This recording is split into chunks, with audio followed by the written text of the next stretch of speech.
ഇത് മുഖ്യമന്ത്രി പിണറായി വിജയൻ അടക്കമുള്ള CPM നേതാക്കളുടെ മനസ്സിലിരിപ്പാണ്. അത് നല്ല വിചാരമായിപ്പോയി.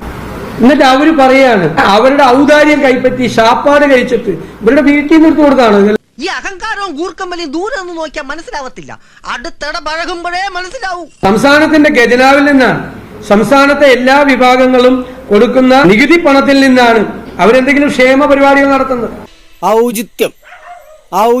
ഔചിത്യം എന്നൊരു സാധനമുണ്ട്. ഒരു മനുഷ്യനായ കുറച്ചൊക്കെ ഔചിത്യം വേണം. ഇത് ക്ഷേമ പരിപാടികൾ നടത്തിയ ആദ്യത്തെ ഗവൺമെന്റ് അല്ല ഇത്.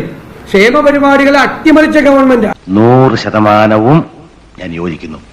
തോറ്റിട്ടും തോൽപ്പിച്ച ജനങ്ങളോട് എത്ര മോശമായിട്ടാണ്, എത്ര അപമര്യാദയായിട്ടാണ് CPM പെരുമാറുന്നത് എന്നതിന്റെ ഏറ്റവും വലിയ ഉദാഹരണമായി ഞാനിതിനെ കാണുകയാണ്. അനാവശ്യമായി പല തവണ കുഴി ചാടിച്ചിട്ടുള്ളവനാണ് നീ. കണ്ണൂർ പാറാട് വടിവാളുമായി CPM പ്രവർത്തകർ ഭീകരാന്തരീക്ഷം ഉണ്ടാക്കിയിട്ടുണ്ട്. വടിവാൾ വീശി ആളുകൾക്ക് നേരെ പാഞ്ഞെടുത്തു.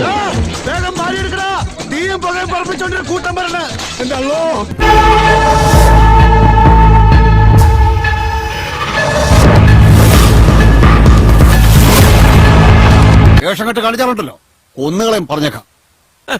പേടിപ്പിച്ച് ജയിക്കാൻ ഒന്ന് ഒരസി നോക്കുകയാണല്ലേ. സ്ക്രാച്ച് ആൻഡ് വിൻ നടക്കില്ല. കുന്നോത്തുപറമ്പ് പഞ്ചായത്തിലെ തോൽവിക്ക് പിന്നാലെയാണ് ഈ ആക്രമണം ഉണ്ടായിരിക്കുന്നത്. എനിക്കിന്ന് മൃദുല വികാരങ്ങളില്ല, മനുഷ്യത്വം തീരെയില്ല. കടിച്ചു കീറാൻ തയ്യാറെടുത്ത് നിൽക്കുന്ന ഒരു സിംഹമാണ് ഞാൻ. വടിവാളെടുത്ത് വീട്ടുകാരെ ഭീഷണിപ്പെടുത്തുകയും കാർ വെട്ടിപ്പൊളിക്കുകയും ചെയ്തിട്ടുണ്ട്. കണ്ണൂരിലാണ് ഈ സംഭവം ഉണ്ടായിരിക്കുന്നത്. നാണുണ്ടോ നിങ്ങൾക്ക്? എനിക്കും തോന്നിയത്. അഹങ്കാരി. തൽക്കാലം ഇത്രയും മതി. വരട്ടെ.